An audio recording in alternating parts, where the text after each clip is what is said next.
ইয়াৰ অঞ্চলৰ ৰাজনৈতিক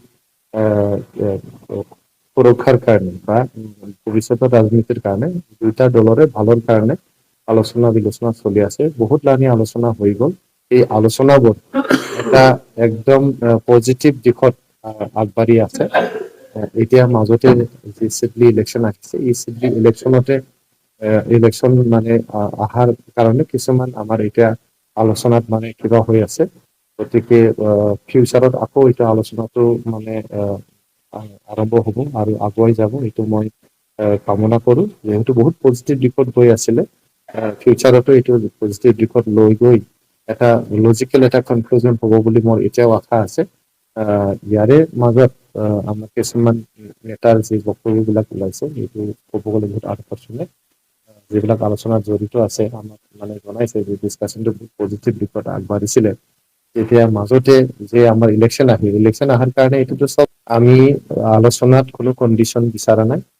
আমি BPF-ক কোনো কণ্ডিশ্যন দিয়া নাই আলোচনাৰ কাৰণে, আৰু BPF-ও তেনেকৈ আমাৰ ওপৰত কণ্ডিশ্যন মানে জাপি দিব নালাগে।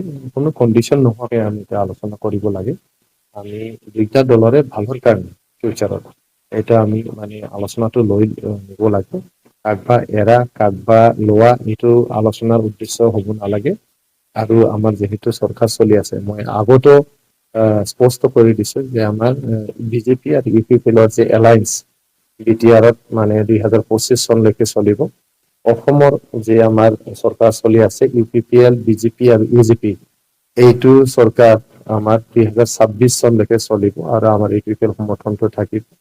আমাৰ দিল্লীত NDA যে এলায়েন্স আছে, NDA এলায়েন্সত আমাৰ UPPL পূৰ্ণ সমৰ্থন আছে। এইটো 2029 লৈকে চলিব। তাত কোনো বাধা নাহে, তাত কোনো মানে তেনেকুৱা ব্যাঘাত জন্মা কাম আমি নকৰোঁ। মানে দুটা পাৰ্টি আশাবাদীৰ কাৰণে আলোচনাটো চলি আছে, নহ'লে সময় নষ্ট কৰিবলৈ কোনে ইয়াতে আলোচনা কৰিবলৈ যায়। BPF-ও আশাবাদী মই ভাবো, আৰু আশাবাদী নহ'লে তেখেতসকলে আলোচনাতে অংশগ্ৰহণ কৰিব নালাগে। আমাৰ নেতৃত্বও আশাবাদী, UPPL-ৰ নেতৃত্ব বহুত আশাবাদী, এইকাৰণে আমি আলোচনাত অংশগ্ৰহণ কৰিছো আৰু এইটো আগুৱাই নিছো। চাওক, আপোনালোকে মোতকে বহুত অভিজ্ঞ হয়, আপোনালোকে বহুত ইলেকশ্যন কভাৰ কৰিছে, আপোনালোকে এনালিচিছ বা তেনেকুৱা আপোনালোকৰ চলি থাকে। গতিকে প্ৰত্যেকটো নিৰ্বাচনটো বেলেগ বেলেগ, মানে বিধানসভা নিৰ্বাচন বেলেগ, লোকসভা নিৰ্বাচন বেলেগ, আমাৰ BTR-ৰ নিৰ্বাচনটো বেলেগ, পঞ্চায়ত ইলেকশ্যনবোৰ বেলেগ। গতিকে প্ৰত্যেকটো ইলেকশ্যনত আপোনালোকে যে ৰিজাল্ট এইটো বেলেগ বেলেগ হ'ব। গতিকে আপুনি নিজেই ক'লে যে মানে বিধানসভা সমষ্টিত আমি ইলেকশ্যনত, যোৱা বিধানসভা ইলেকশ্যনত আমি বহুত ব্যৱধানত জিকিছো। যিহেতু এইবাৰতো বিধানসভা আমাৰ নিৰ্বাচন, ইয়াতে আপোনালোকে ব্যৱধানটো চাব যে বহুত বেছি হ'ব।